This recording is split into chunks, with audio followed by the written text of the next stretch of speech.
OneWestMagazine, OneWestTV, it's your boy P Flicks, Damian Sanders. We live and in charge and doing it real big, holding it down for the West Coast from Seattle to San Diego, and you do know that.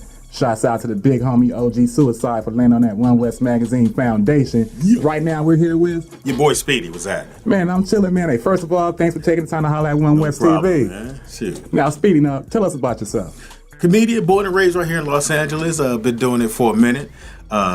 Looking for the break, or either I'm gonna win this lottery. One of the two. Something's gonna happen. Now, how did you get started in comedy? A dare. Somebody dared me to go on stage, and it worked out. I enjoyed doing it, and I found out that's probably the gift that God gave me. Because everybody has a gift. You just gotta find out what it is, and that happened to be mine.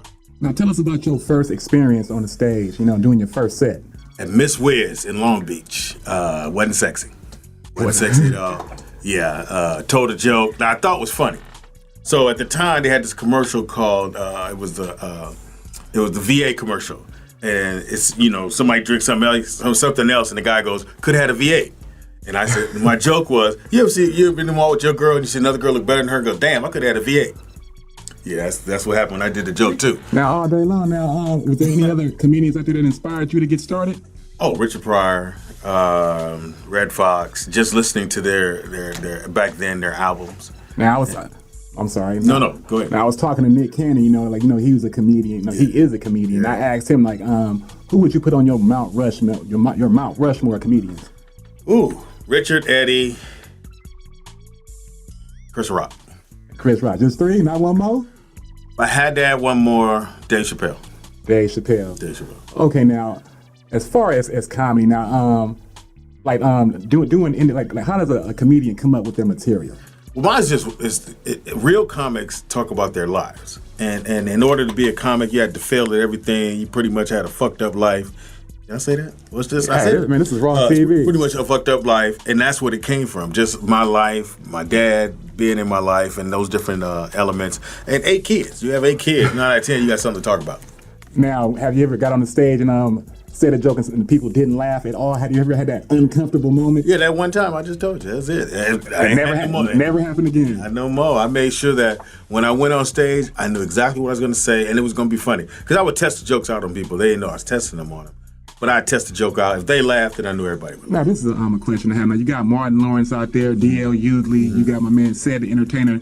Now, I've watched all of these guys, do their sets. Now, are you actually pitching your show? You know what I'm saying? Are you actually pitching the show to a TV station, when you're on the stage doing a set? Is that how they evaluate you? It used to be that way. At one time, they were looking for comedians, and they were looking by what you were talking about in your show. So if you were talking about my family, this, that, and the other, then that was one way they could do a show about you. Now there's changed. It's pretty much, if someone gets a show now, they got to sit down and kind of work out the details how they want to do a show. So it's a little bit different than it was in the early 90s. It was that way.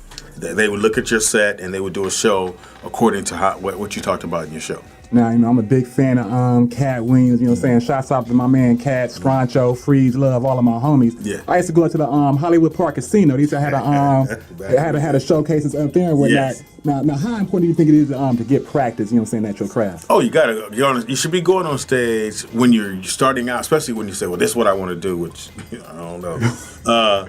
You should be on stage at least 2 to 3 times a week, maybe even more than that, just so you can experience different audiences. You got to experience one when it's just one guy in the audience. You got to experience when it's packed. You got to experience New York when they don't give a fuck about you. You go on stage, yeah, motherfucker better be funny.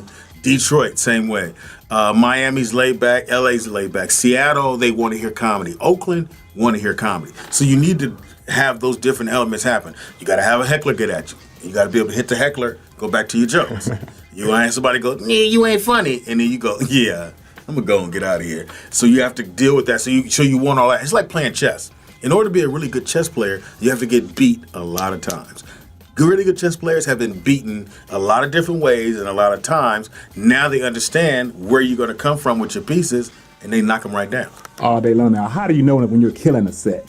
Like when the crowd is getting warm and you just really setting them up for the huge. Oh, you feel the energy. It's I don't get high. I haven't done no drugs, but it has to be that. It has to be that because you feel the audience start to roar. Everything you say is killing. Everything you even when you just throw one out, it hits. So it's incredible. It's a hell of a feeling. Now, I'm hip, man. You got something going right now that you're doing real big, man. Tell us about the Rollout Show, how you got that started. Rollout Show is a very, very funny radio show. We edgy. We go there. We talk about whoever. It doesn't matter. Myself, poetess, very talented rapper, decided to get into the radio game. Been in it for a while. Nikki Pam, she covers all the Hollywood aspect of it, and my man Kente. And we have a young lady by the name of Precious, all the way from Dallas, Texas. So we have everybody's from somewhere else. Everyone has a different background, but we all come together to make a really funny show. It's super funny. All day laugh long. all day. Now, if fans want to find Speedy online, how do they find you online? Speedy is funny. That's Speedy IZ funny on everything. And Comedian Speedy on Facebook. Now, you got any shows coming up for us on the stage? Yeah. I'll be at my mama house on Thursday. Be at Taco Bell on the drive-thru. So you want to see me on there, right there on Crenshaw, 43rd.